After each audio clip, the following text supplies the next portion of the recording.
पीएमएलएन से या शरीफ खानदान से ये बर्दाश्त ही नहीं होता कि कोई और पार्टी कभी भी लाहौर में कोई जलसा करे, ख़ास तौर पे वो पॉलिटिकल पार्टी जो सियासी नुक्ता नज़र से इनकी मुखालिफ हो। मुझे अच्छी तरह याद है, मैं पीएमएलएन की बीट रिपोर्टिंग किया करता था जब इमरान खान साहब ने सितंबर 2011 में एक जलसा किया था। एक बड़ा और तगड़ा जलसा था लाहौर के अंदर, और लाहौर की तारीख के बड़े जलसों में से वो एक था। तो उसके बाद मैंने शरीफ खानदान की हवाइयाँ उड़ी हुई देखी, ना सिर्फ शरीफ खानदान की, बल्कि मैं हैरान था कि पूरी पीएमएलएन जो है वो डरी हुई है, खौफजदा है और बहुत परेशान है कि इतना बड़ा जलसा शहबाज शरीफ के मुकाबले में इमरान खान साहब ने मीनार पाकिस्तान पे किया, शहबाज शरीफ साहब ने भाटी चौक में किया था। एरिया भी छोटा था, जलसा फारग ही था, लेकिन इमरान खान साहब ने जलसा किया मीनार पाकिस्तान में और सारा भर दिया, और अनारकली तक से लोग पैदल चल चल कर गए थे। तो ये एक बड़ा तारीखी जलसा था। तो मैंने देखा डरे हुए थे, बहुत परेशान थे उस वक्त।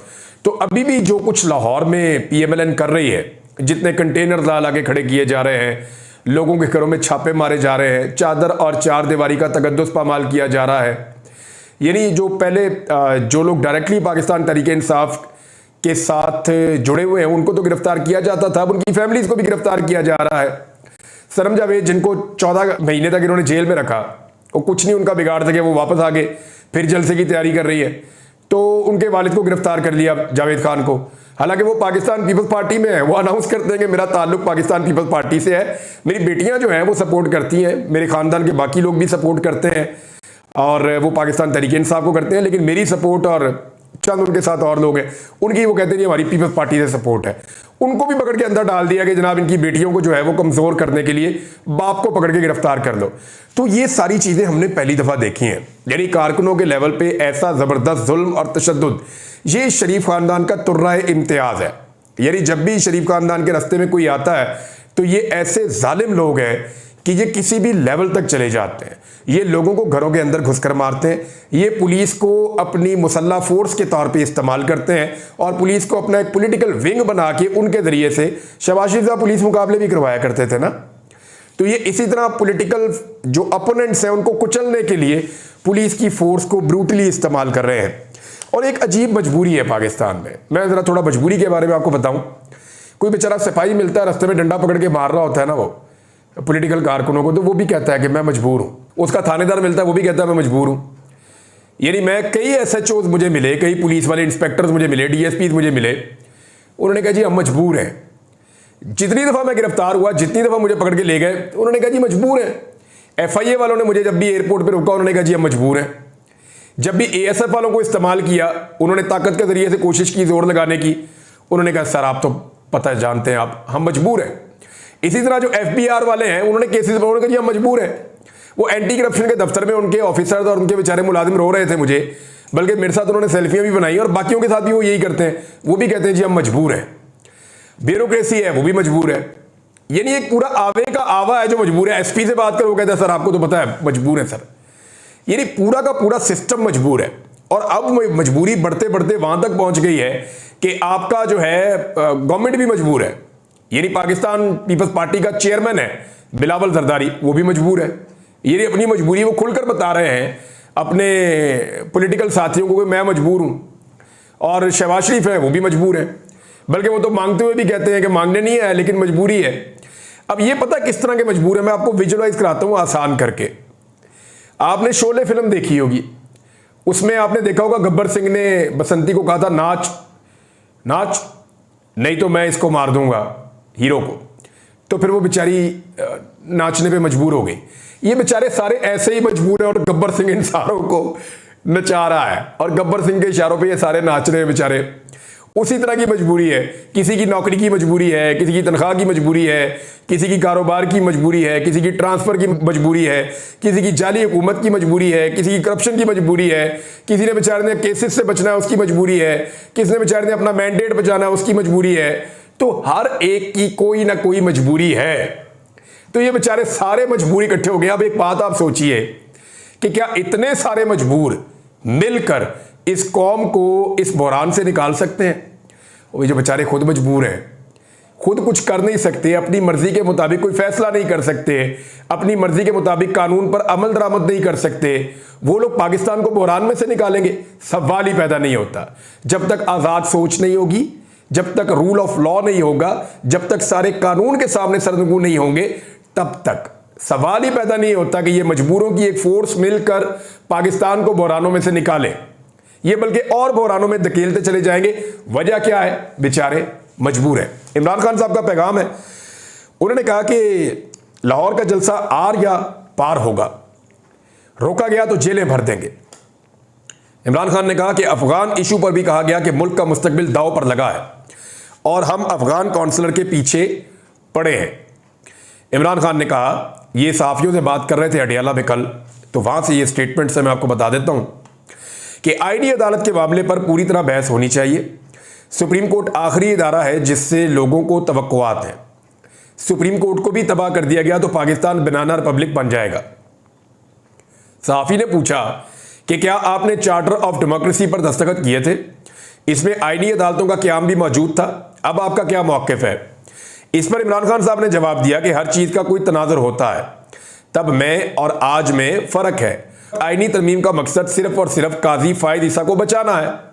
ये सब कुछ रात के अंधेरे में नहीं होना चाहिए। ये जो करने जा रहे हैं ये आइन के खिलाफ है। इमरान खान ने कहा कि काजी फ़ायद ईसा को इस अदालत से उठाकर आईनी अदालत में बिठा देंगे। मैंने ऐसे फैसले करने वाले डफ्फर और कम अकल बहुत कम देखे हैं।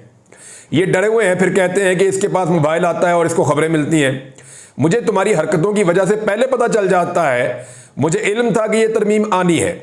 जो भी होना था पूरी मुशावरत के बाद होना चाहिए था, रात के अंधेरे में नहीं होना चाहिए था।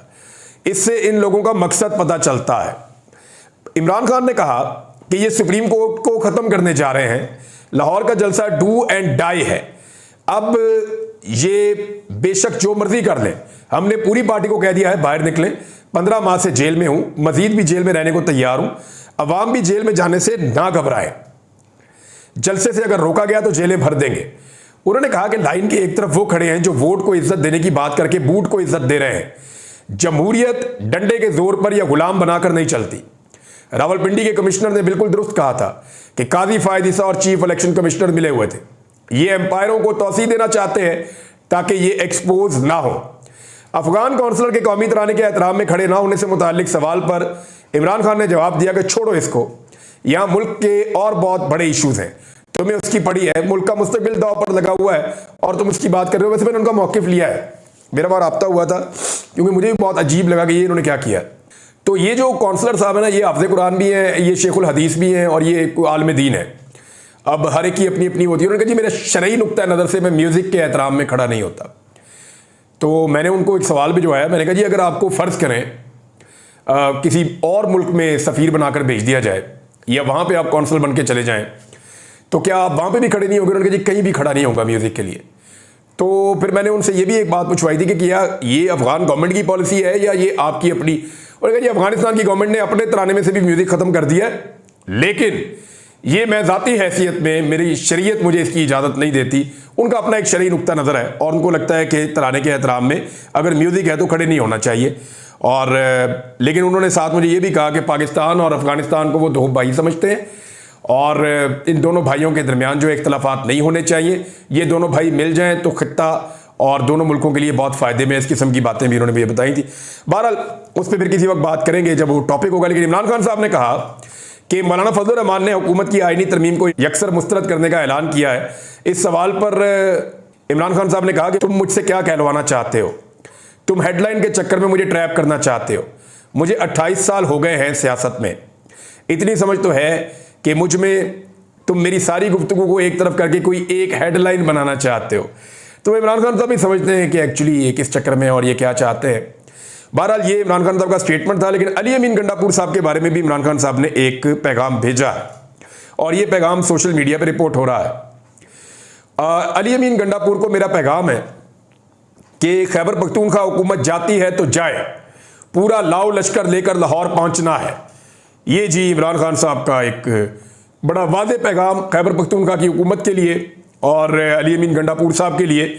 अब देखते हैं खैबर पख्तूनख्वा से कैसे काफ़िले जाते हैं, क्योंकि जो मैंने सुना था शायद वो जीटी रोड को इस्तेमाल करेंगे या बहुत बड़े पैमाने पे जो है वो कारकुनों को रास्ते से भी निकालते हुए लेकर जाएंगे। लेकिन इसमें तो उनको पूरा एक दिन ऑलमोस्ट लग जाएगा।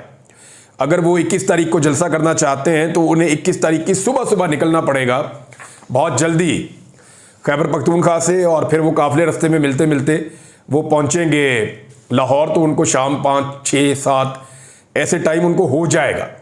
बहरहाल अभी वहाँ से इस्लामाबाद पहुँचने में उनको रात लेट हो गई थी, तो लाहौर पहुँचने के लिए तो उनको ज़्यादा जल्दी जाना पड़ेगा।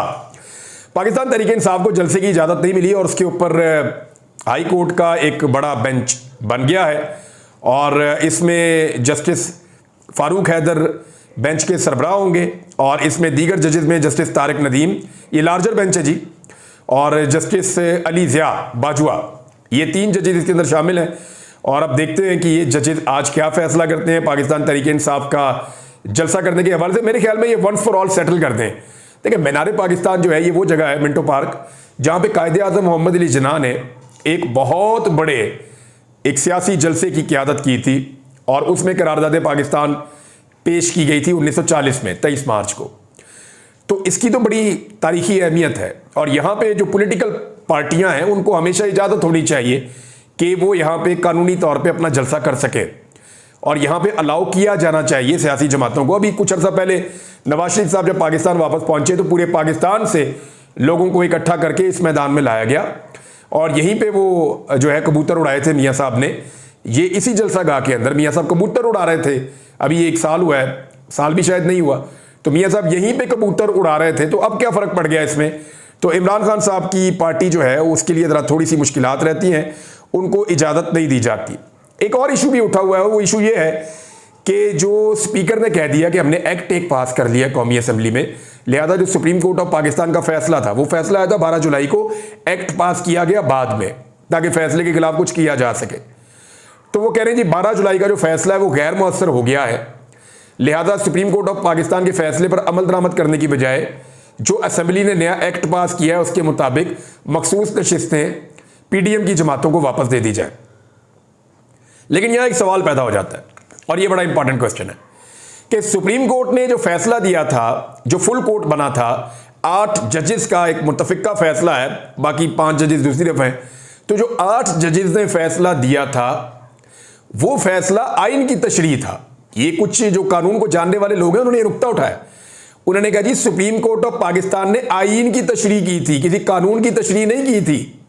और जब सुप्रीम कोर्ट ऑफ पाकिस्तान किसी आइन की तशरीह करे और एक फैसला दे दे तो उस पर हर सूरत अमल दरामद होना होता है जब तक कि आइन में तरमीम ना कर दी जाए, और आइन में तरमीम की इनकी कोशिश अभी तक तो नाकाम रही है। लिहाजा अब इलेक्शन कमीशन ऑफ पाकिस्तान के पास कोई रास्ता नहीं है। और हैरत इस बात पे है कि बार बार सुप्रीम कोर्ट ऑफ पाकिस्तान के ऑर्डर्स के बावजूद, तंबीह के बावजूद, इलेक्शन कमीशन ऑफ पाकिस्तान इतनी दीदा दलेरी कैसे दिखा सकता है कि वो फिर जा रहा है सुप्रीम कोर्ट में नए सवालात के साथ या नए इशू के साथ और वो फैसले पर अमल दरामद नहीं कर रहा। ये एक्सट्रीमली डेंजरस है, ये बड़ा खतरनाक है कि पाकिस्तान के अंदर आइन बेसिकली ऐसा लगता है मुअत्तल है।